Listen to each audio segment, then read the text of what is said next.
स्वच्छ और मासूम जिला है मऊ। ये वो जिला है जो तमसा नदी की गोद में बसा है। साड़ी उत्पादन, जरी के काम और कशीदाकारी के लिए पूरे भारत में जाना जाता है उत्तर प्रदेश का मऊ जिला। औद्योगिक दृष्टि से संपन्न मऊ जिले का इतिहास भी काफी पुराना है। यहाँ और भी बहुत कुछ है जानने को खास, तो चलिए आपको लेकर चलते हैं उत्तर प्रदेश के मऊ जिले में।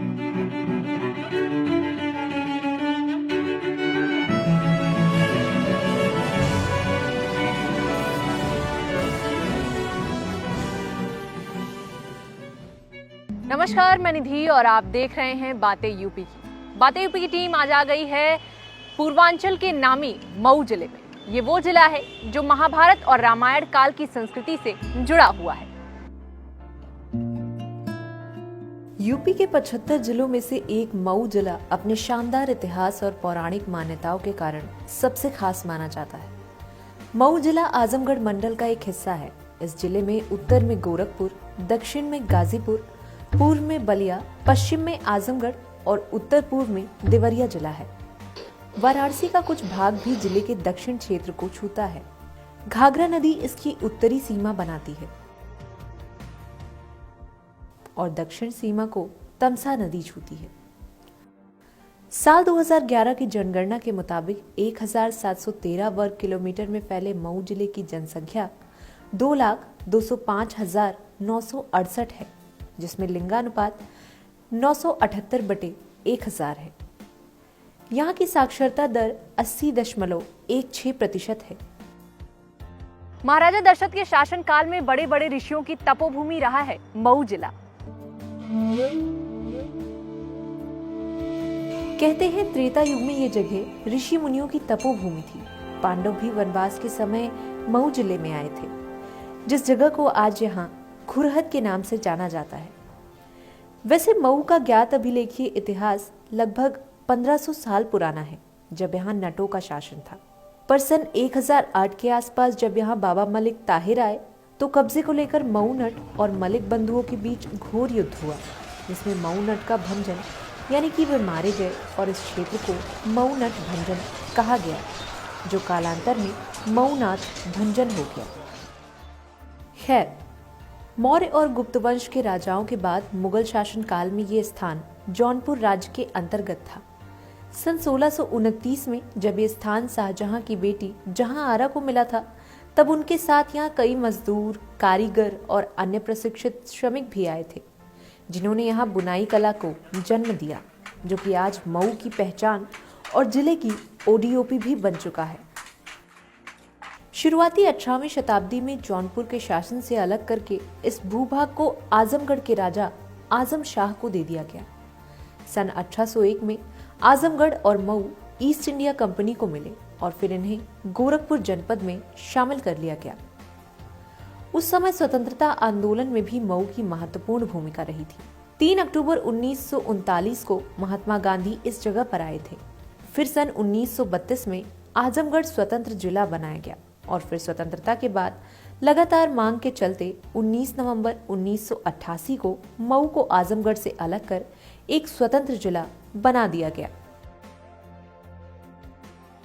मऊ जनपद बहुत तेज़ी से विकास कर रहा है और उसका जो मुख्य कारण है वो यहाँ की कनेक्टिविटी का इम्प्रूवमेंट होना है। आप देख सकते हैं कि अब वो पूर्वांचल एक्सप्रेस बन जाने के बाद में लखनऊ से लगभग 3 घंटे में हम यहाँ तक पहुँच जाते हैं। उसी प्रकार से ये जो बनारस और गोरखपुर का हमारा जो लिंक मार्ग बना हुआ है, इसमें भी की दूरी बहुत ही कम हो गई है। मात्र लगभग 1.5 घंटे में हम बनारस पहुँचते हैं और लगभग उसी के आसपास हम लोग गोरखपुर पहुँच जाते हैं। इसी प्रकार से ईस्टर्न साइड में भी बलिया और बिहार से कनेक्टेड है। तो एक बार जब ये इसकी कनेक्टिविटी इंप्रूव हुई तो डेफिनेटली यहाँ पे विकास की नई संभावना है, उनका भी यहाँ पे सृजन हुआ है।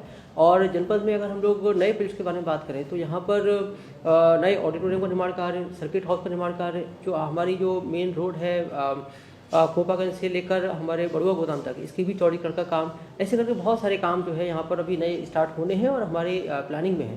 तो हम कह सकते हैं कि भविष्य में बहुत ही जल्दी यहाँ पर विकास की नई संभावना है, उनका काम इसमें होगा और डेफिनेटली प्रदेश की जो हमारा इकोनॉमिक स्टेटस है उसमें बढ़ाने में ये सहयोग सार्थक सिद्ध होगा। मऊ में देखने और जानने को अनगिनत चीजें हैं। कुछ ऐसी जगहें भी हैं जिनका इतिहास जानकर आपको भी हैरानी होगी। हम आ गए हैं मऊ से लगभग 43 किलोमीटर दूर एक ऐतिहासिक और पौराणिक स्थल दौहरी घाट पर। कहते हैं भगवान श्री राम जब विवाह कर लौट रहे थे तो यही वो स्थान था जहां पर भगवान श्री राम और परशुराम का मिलन हुआ था। ये बाबा भोलेनाथ की परम पवित्र काशी नगरी के परिचय में आता है, इसलिए इसको काशी क्षेत्र के नाम से भी जाना जाता है।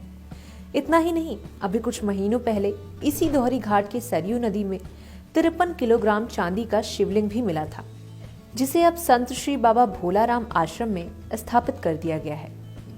दौहरी घाट से 10 किलोमीटर पूर्व सूरजपुर नाम का गांव है।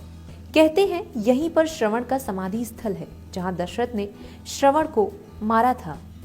दौहरी घाट से निकले तो हम प्रकृति के एक मनोरम और रमणीय परिवेश में पहुंचते हैं।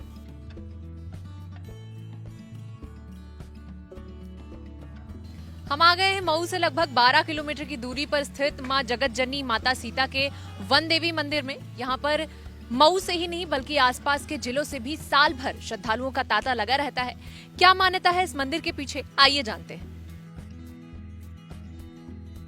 यह माँ वन देवी का धाम है। यह सीता मैया का पावन धाम है।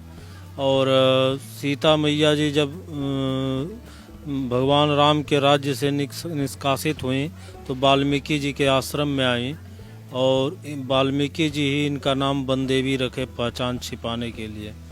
तो वन देवी नामकरण इनका वाल्मीकि जी द्वारा रखा गया है और ये वाल्मीकि रामायण में उद्धृत है। इतना ही नहीं, मऊ में ऐसी कई जगह हैं जिन्हें देखना और जानना आपके जीवन का सबसे बढ़िया अनुभव हो सकता है। वैसे अगर आप कभी मऊ जनपद में घूमने आना चाहते हैं तो यहाँ सड़क और रेल दोनों ही मार्ग मौजूद हैं।